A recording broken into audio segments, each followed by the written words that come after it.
मेरे झोपड़ी के भाग आज खुल जाएंगे, राम आएंगे। पहला दिवाली का त्योहार सरकार का, आपका, क्षेत्र की जनता का और राम मंदिर का भी अयोध्या में, कैसे देखते हैं? ये त्योहार जो है उपलब्धियों से भरा हुआ है। पैसे में 8 गुण और 16 अवगुण देखते हैं, इसलिए अधिकारी आपकी बात नहीं सुनते क्या? नहीं, ऐसा नहीं है। इतना धार्मिक होके कैसे विभाग चलेगा मंत्री जी?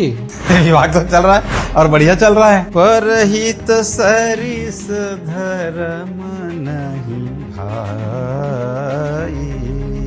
2018 में सरकार आई थी शराबबंदी का वादा करके, 23 में रुखसत हो गई सरकार। कुछ प्लानिंग आप लोगों की ऐसी? हमारी सरकार जो है जो कर सकते हैं वो बात करते हैं। राजस्व विभाग निचले स्तर तक माना जाता है कि साहब करप्शन है, निचले स्तर तक, एकदम अंतिम व्यक्ति आपके विभाग का। इस मानसिकता को दूर करने का हम प्रयास कर रहे हैं। आप पे व्यक्तिगत आरोप लगे कि साहब बार बार ट्रांसफर हो रहा है आपके विभाग में। देखिए, हम तो ट्रांसफर के पक्ष में रहते नहीं। अपने अधिकारी लोग को बोलती है चौपाई गाने की। मंगल भवन मंगल हारी, द्रबहु सुदशरथ।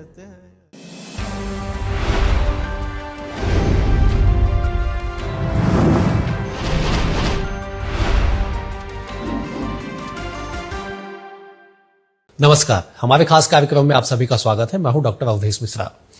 छत्तीसगढ़ के एक ऐसे मंत्री जो पहली बार विधायक बने, मंत्री बने और ऐसे शिद्दत से काम कर रहे हैं कि पूरे प्रदेश में उनके काम की चर्चा हो रही है। आज हम पहुंचे हैं प्रदेश के राजस्व, खेल एवं युवा कल्याण मंत्री टंकराम वर्मा के यहाँ। मंत्री जी, बहुत स्वागत है आपका हमारे खास कार्यक्रम में। धन्यवाद, नमस्कार। लगातार पिछले 9-10 महीने से काम करते हुए पहला दिवाली का त्योहार सरकार का, आपका, क्षेत्र की जनता का और राम मंदिर का भी अयोध्या में, कैसे देखते हैं? ये त्योहार जो है उपलब्धियों से भरा हुआ है। अगर हम सरकार की बात करें, पार्टी की बात करें, और वैसे भी दीपावली का त्योहार हम सबके लिए बहुत बड़ा त्योहार है।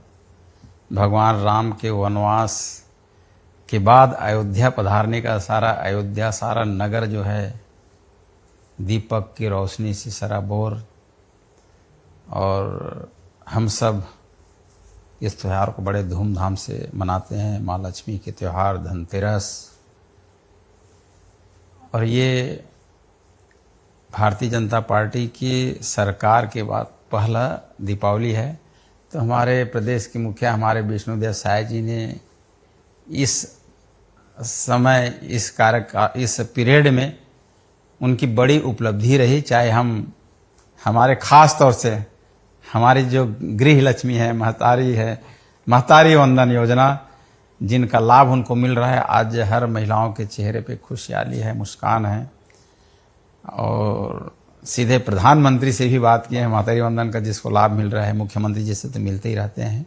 और वाकई में ये बहुत बड़ा पहल है कि हमारे मातृशक्ति को आत्मनिर्भर बनाने, समृद्धशाली बनाने के लिए महतारी वंदन योजना लागू करके उनको एक आत्मनिर्भर बनाया है। और दूसरी ओर किसान को भी समृद्धशाली बनाने के लिए धान का कीमत 3100 रुपये और प्रति एकड़ 21 कुंटल की खरीदी, ये किसानों के जीवन में एक नया मोड़ आया है। जो कभी खेती से अपना ध्यान हटा रहे थे, आज उनका ध्यान खेती की ओर आ गया। एक मुश्त भुगतान। पिछले समय जब यह त्योहार चल रहा था तो हमने किसानों को देखा है कि 2 लाख, 4 लाख, 5 लाख, 10 लाख का अंतर राशि उनको मिला है और उस राशि से बड़ा बड़ा काम किए हैं। तो किसानों के भी, उनके जीवन में, उनके आर्थिक स्थिति में बहुत बड़ा सुधार आया है। अयोध्या में पहली बार भगवान राम अपने महल रूपी मंदिर में आज दिवाली मना रहे हैं। दिवाली मनाया उन्होंने, कैसे देखते हैं इसे? बड़ा लंबा संघर्ष रहा। एक पहली दीपावली मनाए 22 जनवरी को, जब पूरा हिंदुस्तान सजा हुआ था, और आज फिर सजे हैं। हमारे पूर्वजों का सपना जो है हमारे नरेंद्र मोदी जी ने साकार किया है। आज़ादी के कितने सालों बाद, उसके आज़ादी से पहले की अंग्रेज मुगल शासनकाल में राम मंदिर का सपना देखते थे, रामलला विराजेंगे करके। और वाकई में एक भारत माँ के संतान सपूत माननीय नरेंद्र मोदी जी ने देश के करोड़ों करोड़ों हमारे सनातनी लोग हैं, उनकी इच्छाओं को पूरा किया है। रामायण पे बड़ी अच्छी पकड़ है आपकी, कुछ आपके अंदाज में मंत्री टंकराम वर्मा का एक अनोखा अंदाज जो लोग अब कम देखते हैं, व्यस्तता ज्यादा हो गई है, तो कुछ अपने अंदाज में एक बार बड़ा दिन है देश के लिए। राम जी की प्रतीक्षा बहुत थी उनके आने की। अरे भजन तो है पुराना, लेकिन जब से राम लाला विराजे हैं तब से इस भजन का प्रचलन और लोगों के दिलो दिमाग में आ गया है। मेरे झोपड़ी के भाग आज खुल जाएंगे, राम आएंगे, राम आएंगे, आएंगे राम आएंगे। मेरे झोपड़ी के भाग आज खुल जाएंगे, राम आएंगे, राम आएंगे तो अंगना सजाऊंगी, मैं रुचि रुचि भोग लगाऊंगी, मेरे जन्मों के सारे पाप कट जाएंगे, राम आएंगे। अब तो राम आ चुके हैं, अब क्या करेंगे आप लोग? देखिए, राम आ गए हैं, सबके प्रेरणा स्रोत हैं, हमारे आदर्श हैं हमारे जीवन के। और जो राम राज कहते हैं, राम राज भी अब आएगा। राम जी आ गए हैं, राम राज आएगा। मोदी जी की गारंटी और विष्णुदेव साय जी का सुशासन की सरकार है। और मैं कल ही चर्चा कर रहा था कि देखिए, अब गांव-गांव में परिवर्तन देखने को मिला कि वाकई में 5 साल गांव में कोई काम नहीं हुआ है, अब 6-7 महीने में इतना काम शुरू हो गया। चाहे वो हम समग्र विकास योजना की बात करें, मुख्यमंत्री अधोसंरचना की बात करें, चाहे हमारे राजस्व विभाग की बात करें, चाहे पीडब्ल्यूडी की बात करें। आप देखिए, हमारे माननीय मुख्यमंत्री जी कितने बार दिल्ली जाते हैं, पीएम से मिलते हैं, अमित शाह से मिलते हैं, गडकरी जी से मिलते हैं, और इतनी सारी योजनाओं को जो ला करके यहाँ धरातल पे, चाहे रेल लाइन की बात करें, चाहे सड़क मार्ग की बात करें। जो बोलते थे ना कि डबल इंजन की सरकार डबल काम करेगी, आज दिखता है हकीकत में, जो कहते हैं वो करते हैं। तो अच्छा लगता है कि छत्तीसगढ़ के जो विकास पिछले 5 साल में रुक गया था, वो फिर से तेजी से दौड़ने लगा है। रामराज आएगा, मतलब राम राज आएगा। त्योहार का माहौल है, सब लोग अपने घरों में बैठे हुए हैं। उस समय की दिवाली, आज से 10 साल, 15 साल, 20 साल पहले की दिवाली और अभी के दिवाली में कितना परिवर्तन आप देखते हैं? मैं इसलिए आपसे पूछ रहा हूं क्योंकि आप एक ऐसे जनप्रतिनिधि हैं, ऐसे शासकीय सेवक रहे, ऐसे जिम्मेदार रहे कि आप घरों घर तक आपका संपर्क, हर लोगों के पास जाना, गाँव में जाना, शहरों से कोऑर्डिनेशन करना, तमाम जगह पे आप रहते हैं। कितना परिवर्तन देखते हैं? देखिए, समय के हिसाब से बहुत तेजी से परिवर्तन आ रहा है। जो पिछला जो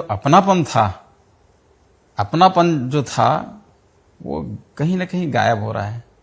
हम गांव में थे तो घर में पहले दिया जलाते थे, उसके बाद गांव में घरों घर जाके सबके घर में एक एक दिया हम छोड़ते थे, और पास पड़ोस के सब लोगों को खाना खाने के लिए बुलाते थे। अब लोगों के पास समय नहीं है, समय भी नहीं है बोल सकते हैं, और लोगों की दूरियां थोड़ी सी बढ़ रही है। आप गांव की सोचिए, परिवार में दूरियां बढ़ रही हैं। पहले तो काका बड़ा ये जितने परिवार के लोग एक साथ बैठ के खाते थे, एक साथ भोजन बनता था।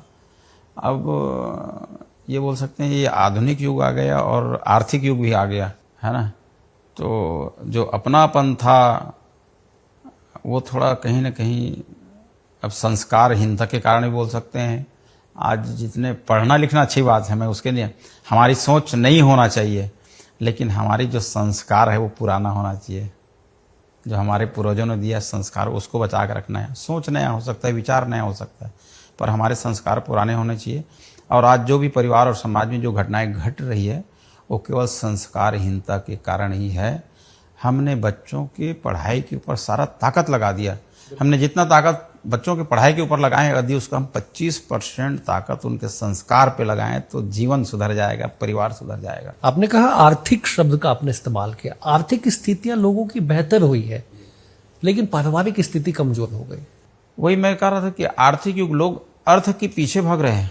कभी कभी मैं ये देखा हूँ घर में कि घर में कोई संभालने वाला नहीं रहता। घर में कहीं सास कहाँ गए वो नौकरी, ससुर कहाँ है नौकरी में, बेटा कहाँ है नौकरी में, बहू कहाँ है नौकरी में। मैं ऐसा भी कई घर देखा हूँ जिसके घर में पूरे पूरे लोग टीचर हैं और घर में बच्चे उसके कोई है ही नहीं। तो मतलब एक ये होना चाहिए जीवन जीने के लिए और संभालने के लिए अर्थ बहुत जरूरी है। पैसे के बिना कुछ भी नहीं होगा, लेकिन पैसा इतना ज़्यादा भी जरूरी नहीं है कि हमारे सुख शांति को खो दे।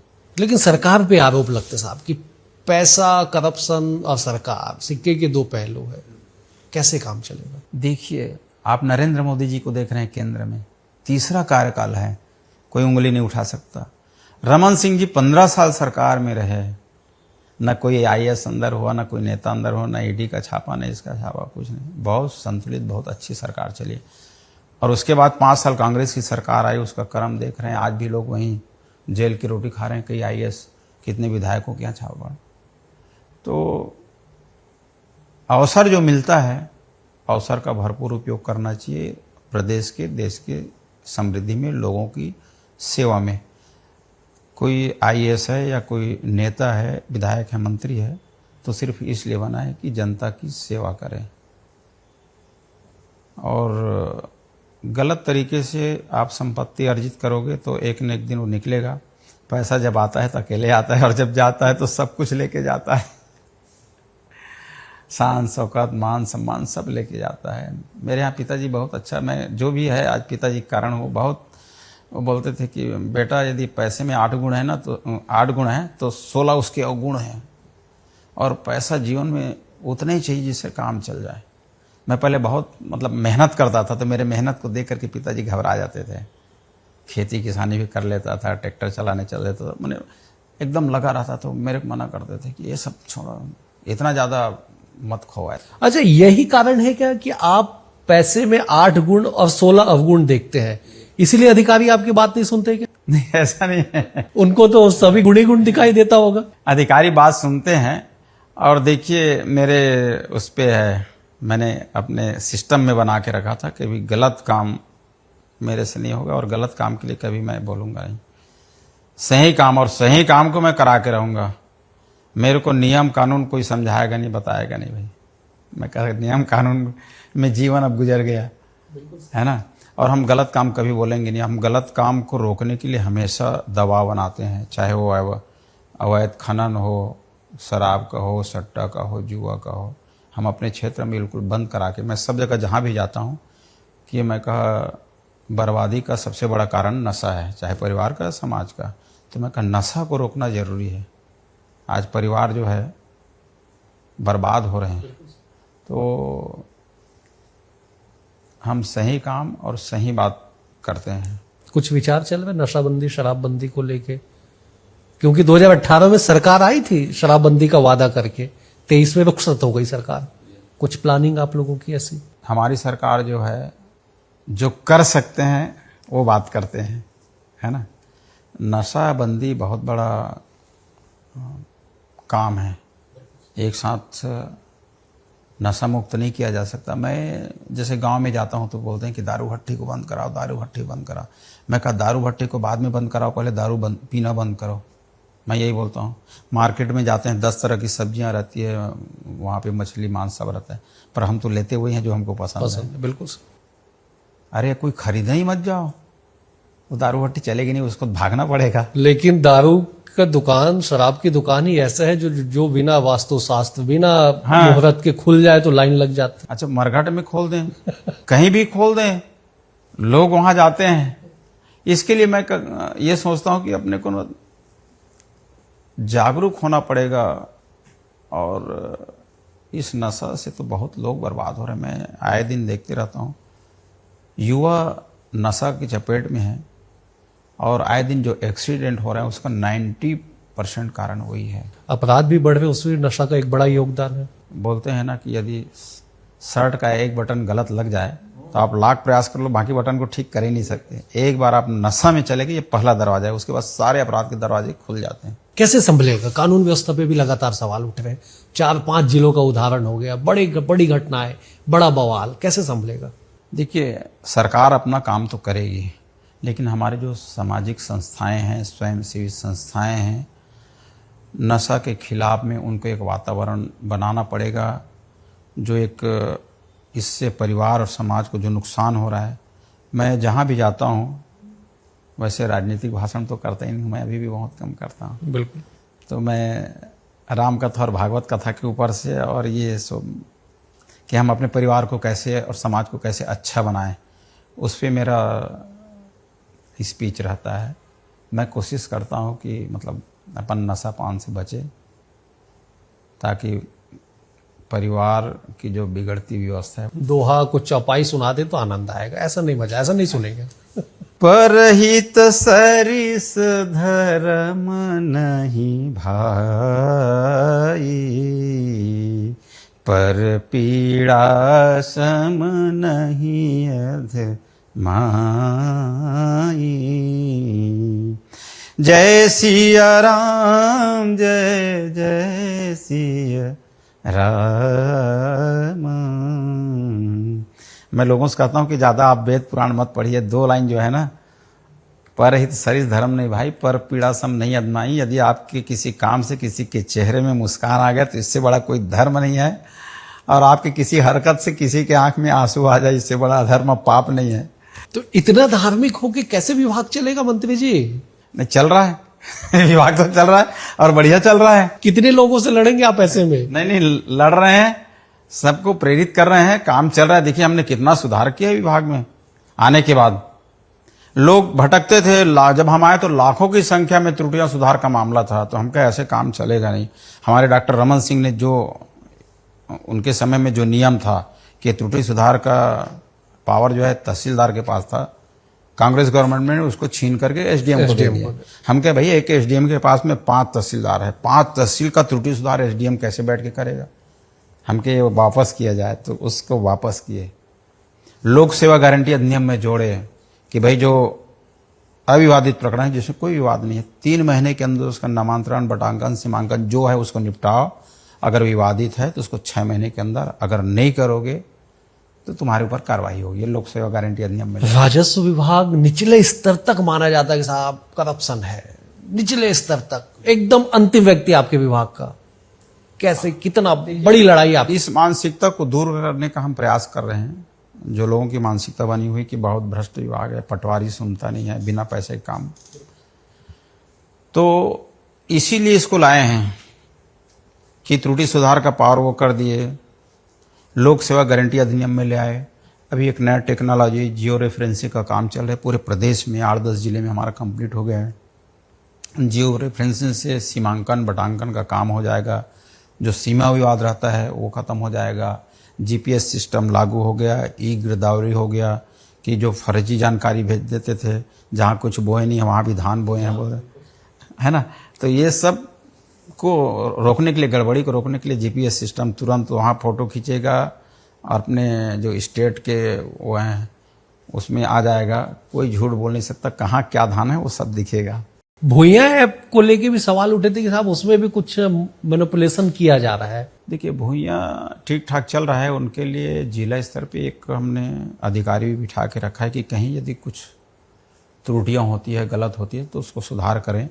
और जब शुरुआती दौर पे भूया आया, सॉफ्टवेयर आया, तो शुरुआती दौर में थोड़ा सा दिक्कत तो होता है।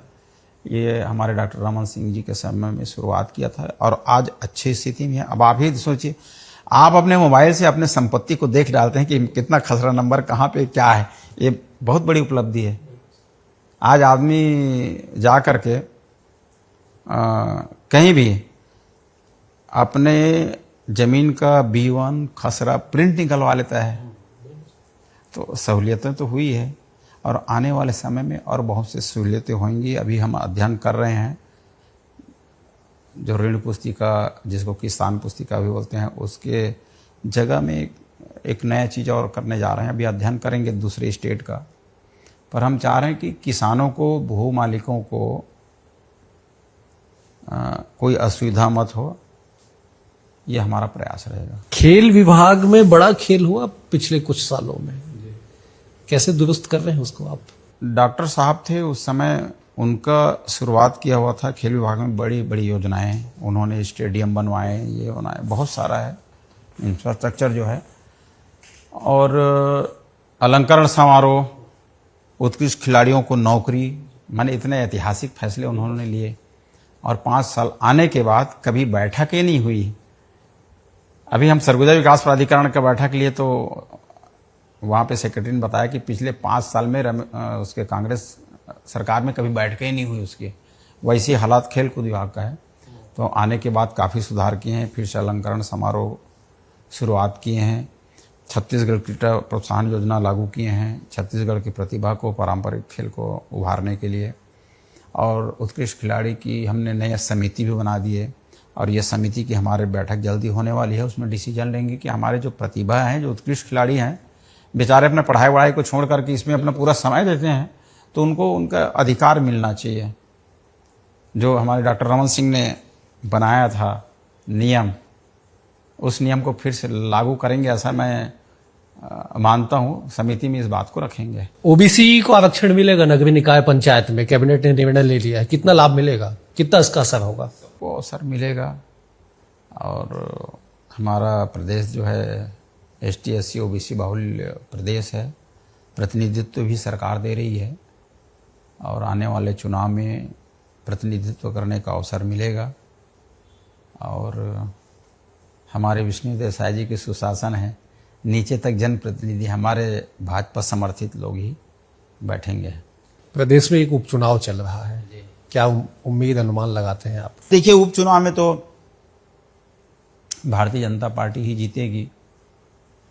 वो सीट जो है भारतीय जनता पार्टी का परंपरागत सीट है। हमारी सरकार भी है, हमारी उपलब्धियां भी है बताने के लिए, केंद्र सरकार की योजनाएं हैं, राज्य सरकार की योजनाएं हैं। और हमारा जो प्रत्याशी है बहुत ही वरिष्ठ हैं, सुलझे हुए हैं, निगम के महापौर रहे हैं, RDA के अध्यक्ष रहे हैं, और हमारे रायपुर लोकसभा के सांसद रहे हैं, काफ़ी ख्याति प्राप्त और लोकप्रिय हैं। लेकिन लोग निष्क्रिय कहते हैं, राजनीति में निष्क्रिय बनाम सक्रिय युवा, ऐसा कुछ नारा कांग्रेस दे रही है। महापौर रहे हैं, निर्वाचित हुए थे। अगर महापौर में निष्क्रिय रहते तो सांसद नहीं बनते। 4 लाख वोट से 3,70,000 इतने भारी वोट से जीते हैं। अब विपक्ष तो आरोप कुछ भी लगा सकते हैं, उसके लिए तो आज़ादी है, पर जीतेंगे और अच्छे मतों से जीतेंगे। कांग्रेस पूरा दावा कर रही है कि 8 बार जो बीजेपी जीती है ना, इस बार वो सिलसिला टूटेगा, पूरी दमदारी से कांग्रेस कह रही है। ये तो लोकसभा हम बोल रहे थे कि भाजपा को 1-2 सीटें मिलेंगी। हमारी सरकार थी, उपलब्धियां थी केंद्र सरकार की, तो लोकसभा चुनाव में बोलते थे कि इस बार भाजपा को 1 अधिकतम हो गया तो 2 सीट मिलेंगे, ऐसे बोलते थे। तो हम प्रणाम करते थे उनके दावे को, चलो ठीक है। तो वैसे ये भी है। गौरा गौरी पर्व बड़ा सांस्कृतिक, बड़ा महत्वपूर्ण पर्व, कुछ चमक उसकी कम होते जा रही है, लोग थोड़े से जुड़ नहीं रहे। देखिए, ग्रामीण क्षेत्र में आज भी बरकरार है। और जैसे हम यहाँ से निकलेंगे रायपुर से, उस दिन गौरा गौरी जो ठंडा होते हैं, आपको यहाँ रायपुर से लेके बलौदा बाजार तक पूरा रास्ते में वही दिखाई देते हैं। तो ग्रामीण क्षेत्र में फर्क नहीं आया।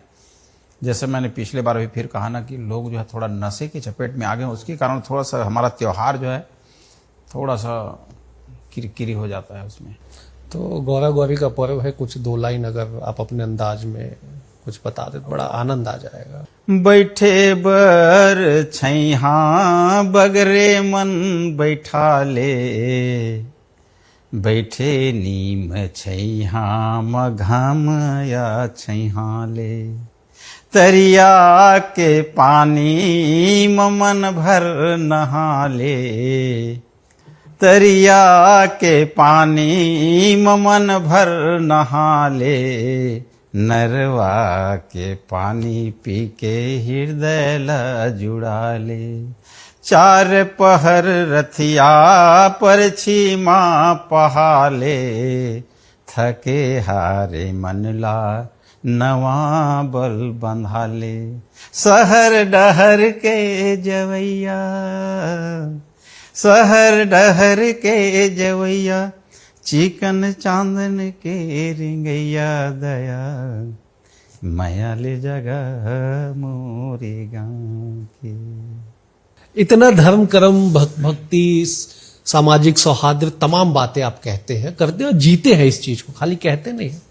फिर भी आप पे व्यक्तिगत आरोप लगे कि साहब बार बार ट्रांसफर हो रहा है आपके विभाग में, वो कोर्ट भी जाने की तैयारी वो कर रहे हैं। देखिए, हम तो ट्रांसफर के पक्ष में रहते नहीं हैं।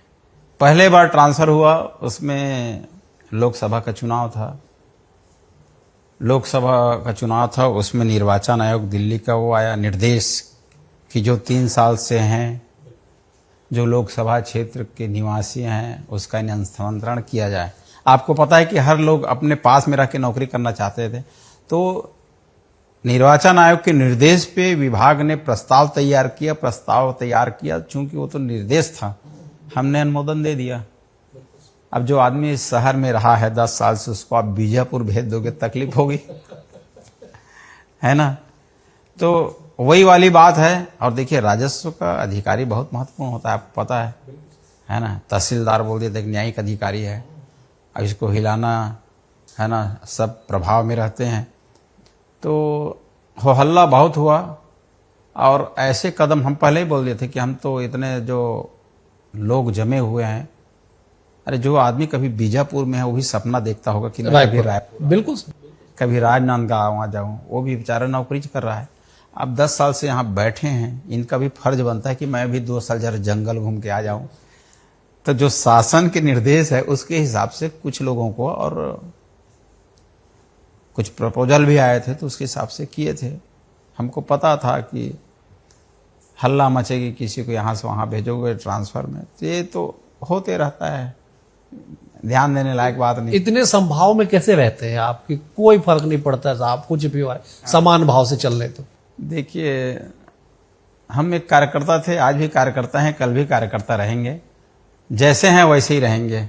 हमारे जीवन में, हमारे आचार विचार में, हमारे रहन सहन में कोई परिवर्तन आने वाला नहीं है। नहीं दिख रहे हो, 9-10 महीने में दिख नहीं रहे हो। जीवन के इतने साल को जी लिए, अब क्या परिवर्तन आएगा? जो होना था हो गया। एक आखिरी चौपाई कोई सुना दीजिए, फिर समाप्त करेंगे, त्योहार का समय। देखिए, चौपाई तो वही है जो सबके रग रग में बसा हुआ है, जिसको हर आदमी को चौपाई को गाना चाहिए सुबह उठ करके नहाते समय, और मैं बराबर गाता हूँ, जो आपको भी पता है, सबको पता है। मंगल भवनय मंगल हारी, द्रबहु सुदशरथ अजिर बिहारी। जय जय जय हनुमान गोसाई, कृपा करहु गुरुदेव की नाई। ये चौपाई 5-7 चौपाई आप सुबह रोज गा लीजिए, दिन आपका ठीक रहेगा। मैं ये मानता हूं। अपने अधिकारी लोग को बोलती है चौपाई गाने की? मैं तो जहां भी बोलता हूं, भैया धर्म कर्म से काम करो। मैं समीक्षा बैठक लेता हूं ना, तो ये जरूर बोलता हूं कि आपको और हमको भगवान ने इसीलिए बनाया कि हम जनता की सेवा करें। नहीं तो हमारे जैसे तो लाखों लोग सड़क में घूम रहे हैं, हमसे अच्छे आदमी हैं। आप IAS बन गए, इसका मतलब ये नहीं कि आप बहुत विद्वान हो। हम मंत्री बन गए, इसका मतलब ये नहीं कि हम विद्वान हैं। अवसर मिला है, चाहे जिन कारणों से अवसर मिला है, हमको ये सेवा करने का, इसलिए हमारी जिम्मेदारी ज़्यादा है। वरना हम तो सड़क में हम भी घूमते रहते, हमारे जैसे लोग बहुत घूम रहे हैं। बहुत शुक्रिया मंत्री जी, समय देने के लिए, इस पूरे त्योहारी माहौल में समय देने का बेहद शुक्रिया। अगले अंक में एक और शख्सियत से होगी मुलाकात। नमस्कार।